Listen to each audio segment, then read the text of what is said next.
এটা সময়ত বাৰু বয়স হ'লে সকলো বেমাৰ আহে, প্ৰষ্টেট গ্ৰন্থি ডাঙৰ হয়, প্ৰস্ৰাৱ কৰাত অসুবিধা হয়। তথাপি মই এইটো সুধিম ছাৰ, কি বস্তু খাই থাকিলে, কি কৰি থাকিলে আমি অলপ দিন আৰু বাঢ়ি পেলাই বঢ়াব পাৰোঁ, 80 মানলৈকে লৈ যাব পাৰোঁ? ভাল ফুড হেবিটটো ভাল থাকিব লাগে। অলপ ফল মূল আৰু আপোনাৰ গাঁৱত যিবোৰ মানুহ থাকে সিহঁতৰ ইমান প্ৰব্লেম নহয়। বহুত খেতিয়ক আমাৰ তাত আহে, ধুতি পিন্ধি আহে, 100 গ্ৰাম প্ৰষ্টেট, বিশ্বাস নকৰিব, 100 গ্ৰাম, 90 গ্ৰাম, 110 গ্ৰাম প্ৰষ্টেট, কিন্তু পেচাব বঢ়িয়াকৈ কৰে, প্ৰব্লেম নাই। গতিকে প্ৰষ্টেট ডাঙৰ থাকিলে যে অপাৰেশ্যন কৰিব লাগিব এনেকুৱা কথা নহয়।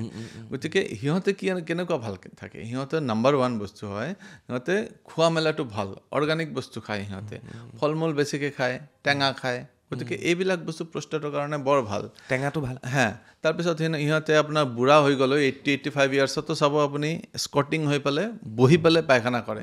এইটো বহুত ভাল বস্তু। গাঁৱত আপোনাৰ নাপাব, আপুনি বহুত কমে আপুনি কমত পাব। কেতিয়াবা হাত ভৰি ভাঙিলে কি কৰে, চেয়াৰত এটা ফুটা কৰি দিয়ে, তাৰ ওপৰত বহি যায়।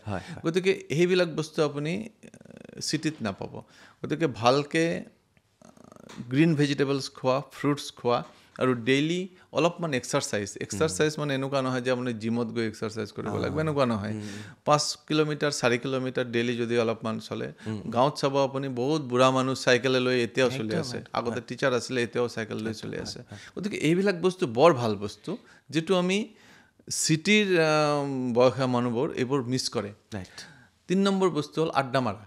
আপোনাৰ আবেলি 1 কাপ চাহ লৈ পেলাই 4-5জন মান ফ্ৰেণ্ডৰ লগত যিটো অলপ আড্ডা মাৰা, যিবোৰ মানুহ আপোনাৰ এই ছ'চাইটি ফ্লেটত থাকে, সিহঁতে এইটো বস্তু পায়, বা গাঁৱত এইটো বস্তু পায়।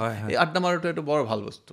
আড্ডা মাৰাৰ লগত আকৌ এইটো কেনেকৈ ভাল, আপোনাৰ মেণ্টেল মেকআপ এটা আহি যায়। আপুনি সদায় মনত ৰাখিব বস্তুটো যে আমি যিমানে মেডিচিন নিদিওঁ কিয়, মেডিচিনৰ 2টা এছপেক্ট আছে। এটা হ'ল ডাক্তৰে মেডিচিন দিছে মই ভাল হ'মেই, ঠিক আছে, সেইটোক কয় আমাৰ প্লেচিব' এফেক্ট। গতিকে আমি কিবা এটা মেডিচিন দিলে তাৰ 50% প্লেচিব' এফেক্টে কাম কৰে, 50% এই মেডিচিনৰ মলিকিউলটোৱে কাম কৰে। গতিকে আড্ডা মাৰাৰ লগত এই প্লেচিব' বস্তুটো কামত আহি যায়। যদি মেণ্টেল মেকআপটো ভাল হয়, মাইণ্ডটো অলপ ওপৰত এলিভেট হৈ যায়, 2-4জন মান ফ্ৰেণ্ডৰ লগত কথা পাতি, মোৰ এনেকুৱা হৈছে, তোৰো হৈছে নেকি, হৈছে যে অলপমান মই খাওঁ, এইটো হয়, এইটো কৰছে দেখোন, এইটো বৰ ভাল বস্তু। এইটো 4-5জন মান ফ্ৰেণ্ডৰ লগত কথা পাতা। গতিকে এইটো বস্তু এভইড কৰিব নাপায়। যিমান দিন পাৰে 1 কাপ চাহ লৈ পেলাই এই কৰ্ণাৰত আড্ডা মাৰা।